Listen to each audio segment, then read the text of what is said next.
Tell my aunt I'm coming home. Can you do that? Which one? I will not allow today to be the last time I see your face. These haunting lines didn't just end a chapter. They left a scar. 1923 has been an incredible show, full of raw emotion, brutal losses, and unforgettable characters. But let's be honest, Season 2 left many of us stunned, and not in a good way. Taylor Sheridan gave us heartbreak after heartbreak. Spencer, Elizabeth, and Tiona each lost the love of their lives, and now they're all lost in grief. The weight of that sorrow hangs heavy, and fans are desperate for answers. So what's next in Season 3? Will Episode 1 begin to mend what's been broken? Or will 1944 step in as a spiritual continuation, carrying the legacy forward while telling a brand new story? The future of the Dutton family hangs in the balance, and we're here to unpack every possibility, every theory, and every emotional thread. If your heart's still aching like ours, stick around, because we're diving deep into what comes next. First, let's talk about Elizabeth. She wasn't one of my favorites, as you can see if you've seen my earlier videos. To be honest, I even thought she was a little obnoxious. But I feel sorry for this poor kid after everything she's been through, especially because Cara is practically talking at her as if Jake's death didn't even exist. In the 1920s, she is too young, pregnant, and living alone. Taylor didn't even give us a scene of her properly grieving for her late husband. Like, this is Elizabeth we're talking about.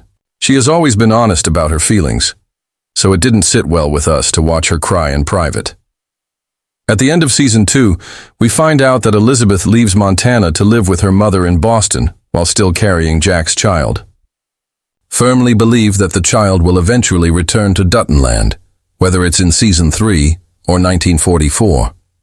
The reason for this is that Cara and Jacob are getting older, and we can't expect them to be around forever given the time period. We've already lost nearly every Dutton, aside from Spencer and Elizabeth and the kids they might raise. So in some way, I see Elizabeth returning to the ranch and eventually stepping into the role of matriarch. So what can we expect in Episode 1? I think it'll be something similar to how Season 2 started, meaning that we'll see Elizabeth in Boston, living a separate life outside of Montana. I'm expecting a time jump so she can give birth to a healthy baby boy. Episode 1 might show her navigating life as a single mother and a young widow. Maybe we'll see her mother, who's possibly struggling with her own health, hinting at a future reason for Elizabeth to return to Montana. What do you think? Now let's talk about Tiona. This poor girl has been through hell and back, twice. But she's finally free now, and I think she has an important legacy to carry. The Rainwaters are such a central part of this universe, and in Season 3 or 1944, I believe we'll get to see her take charge of her own story. What if she was pregnant and didn't even know it? Or what if she meets someone new and finds love? Again? Either way, she needs to have a child, possibly a son, to keep the family name alive. As far as we know, she's the only surviving member of her family, so we need her to survive and thrive. Do you think she was pregnant with Pete's? Baby or not, drop your thoughts in the comments. In Episode 1, just like Elizabeth, I expect we'll follow Tiona as she settles into her new life. Maybe she's found her people. Maybe she's starting over from scratch. Whatever it is, I just want to see this girl smile again. She deserves peace, and I'm so here for it. And then we have Spencer, the hero of the Duttons, who somehow didn't even try to fight for Alex. Yeah, say what you want, but I still think he should have tried harder. He should have told her he couldn't imagine a life without her. But anyway, by the end of Season 2, we learned that he moves on, has a son with a widow he never marries, and then dies in 1968 on Alex's grave. Now why didn't he marry that widow? Was it out of loyalty to Alex's memory, or because of miscegenation? Laws? That's an interesting theory. I know a lot of you think the widow might be Elizabeth or Tiona, but come on. The age difference alone makes that unlikely and weird. Plus, Elizabeth is the wife of his nephew Jack. Jack's death doesn't change that, and I just don't see Spencer crossing that line. He might not be my favorite character, but I do think he's loyal to his family. It would be so out of character, For the miscegenation laws, I don't think Spencer would care about that. So here's my theory. The woman he falls for is not white, obviously.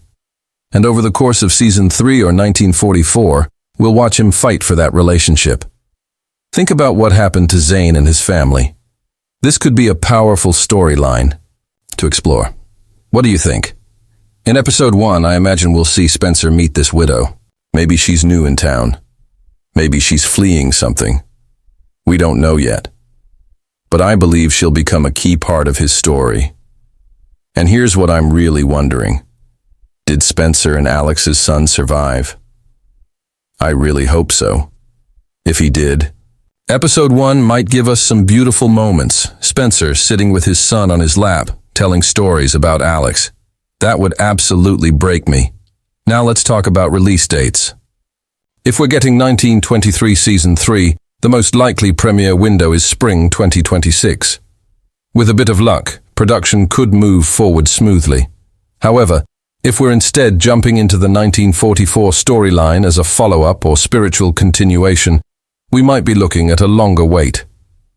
Realistically, that could push the premiere to late 2026 or even early 2027, depending on how long it takes to finalize the cast, finish the scripts, and get everything in motion. These kinds of series don't come together overnight. They are massive productions that take time to get just right. So will you be watching when it finally drops? Let's chat in the comments, and don't forget to check out the next video. If there's one thing Taylor Sheridan does masterfully, perhaps too masterfully, it's this. He makes you feel the cost of every decision. Nothing is clean, nothing is safe. Love comes with war. Family comes with betrayal. And home? Home comes with blood on the soil. That's what makes the 1923 storyline so gripping. It isn't about action alone. It's about survival, both physical and emotional. And that's why, when Season 3 or 1944 finally arrives, it can't just be a continuation of plot. It needs to be a reckoning. A spiritual reckoning for these characters who have lost everything and still keep breathing. Let's go back to Spencer for a moment. There's something deeply haunting about his silence in the final scenes of Season 2. The way his eyes flicker, but don't fully shine. The way he drifts through the world like a ghost of the man who once stood tall and wild in Africa. We saw him hunt lions, kill men, endure the open sea, but we've never seen him so hollow as we did when he lost Alex. That kind of love. It's rare in TV. It wasn't just physical. It wasn't just dramatic. It was soul deep. The kind of love that rewrites a man's future. So now what? If we assume 1944 picks up 20 years later, Spencer will be older, quieter, and maybe even resigned to the weight of his choices. But he'll still be carrying her. Alex, her memory, her laugh, the way she always ran toward danger if it meant standing beside him. I don't think we'll see him as a bitter man. I think we'll see a man who honors grief, who lives through it because he has no choice. And maybe, just maybe, there's someone in his life who sees the pain behind his eyes and reaches for him anyway. Not to replace Alex, but to offer him a second chance at joy. Imagine Spencer as a father. That's a version of him we've never truly seen. What kind of dad would he be? Protective, surely. Quiet, yes, but also someone who teaches his child about the world through scars rather than lectures. A man who might never say, "I love you," with words, but would say it with the way he sharpens a fishing hook for his son, or the way he sits up late reading stories to a child who never knew their mother. If Spencer's child lives, that child may become the true spiritual link between the world of 1923 and the world of Yellowstone. That child may one day walk the land John Dutton fights so hard to protect. But we can't forget the weight that Spencer carries isn't just personal, it's generational. The Dutton family has always been about the land, the name, the struggle. But Spencer was the first to leave, the first to forge his own path. He didn't grow up learning cattle ropes. He learned warfare, survival in foreign terrain. And yet when the family needed him, he came. That choice cost him Alex. And that choice will define his legacy. The question is, does he stay, or does he disappear again into the wilderness of his own mind? Meanwhile, back in Montana, Cara Dutton remains one of the most fascinating women ever written into the Yellowstone universe. A matriarch forged by fire, shaped by letters, softened by love. She's lost more than we can comprehend. Her brother-in-law, her niece, her future daughter-in-law. And in the silence of her home, in the stillness of those snowy mornings, she's left with only questions. Did she do enough? Did she lead this family well? Or did she, in her desperation to hold things together, end up watching everything fall apart? In Season 3, I want to see Cara break. Not because she's weak, but because strong women deserve to be vulnerable too. I want to see her scream, to cry, to throw dishes in the kitchen when no one's watching. Because her strength has always been dignified. But now, she needs something raw. Something human. And through that breakdown, I want to see her rise again. As the soul of this family. As the woman who opens the door when Elizabeth returns. Who holds her hand without needing to say a word. Who sits by Spencer's side at the fireplace, knowing she can't bring back what he's lost, but offering him the one thing that still remains. Home. And what of Jacob? He's old. Wounded. The land has claimed too much of him already. His vision for the ranch, the empire he hoped to preserve, has become foggy. Maybe he regrets staying. Maybe he wishes they had all packed up long ago. But I hope we get one. Final moment of clarity from Jacob. One moment where he looks out over that frozen valley and realizes the land doesn't belong to him. It never did. It belongs to the future, to the children yet to come, to the people who will either fight for it or lose it to greed. Which brings us, full circle, to the looming question. Is 1944 really a separate story? Or is it the continuation of this one, just under a new name? There's a strong argument that 1944 will essentially serve as 1923 Season 3 in spirit, if not in title. The timeline matches up. The themes are still relevant. World War II, land expansion, modernization, and generational trauma.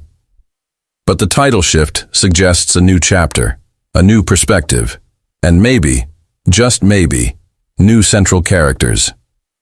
Imagine this. 1944 opens with a funeral. A cold, gray morning. Snow dusting the tops of pine trees. Cara stands beside a grave. Jacob's grave. Or perhaps Jack's. Or maybe even Spencer's child, now grown. Around her, the family has splintered. Some have moved away. Some have died. But she stands alone, remembering what it was like when they were all together. And then the flashback begins. A new generation, a new Dutton, young, wild, full of promise. He's a soldier now, fighting overseas. Or maybe he's in Washington working for the government, but no matter where he goes, Montana is in his blood. And sooner or later, he returns, because that's what Yellowstone is really about. Not just the fight to hold on, but the fight to come home. Whether it's via horseback, train, warship, or airplane, these characters always come back to the ranch, to the soil, to the ghosts, and to the promise that even if the Dutton name fades, the land will always remember them. 23 may have ended in heartbreak, but 1944, if done right, could offer something even more powerful: healing. Not all at once, not easily, but slowly. Through scenes of reconciliation, through stories told around fires, through the sound of boots on frozen ground and the hush of snowfall on wooden rooftops, and maybe, just maybe, through the laughter of a child who bears the name Dutton but knows nothing of the violence that built it. Because legacy isn't just about blood. It's about what we choose to leave behind. And as long as these stories keep being told, the Duttons, every one of them, from James to Jacob to Spencer,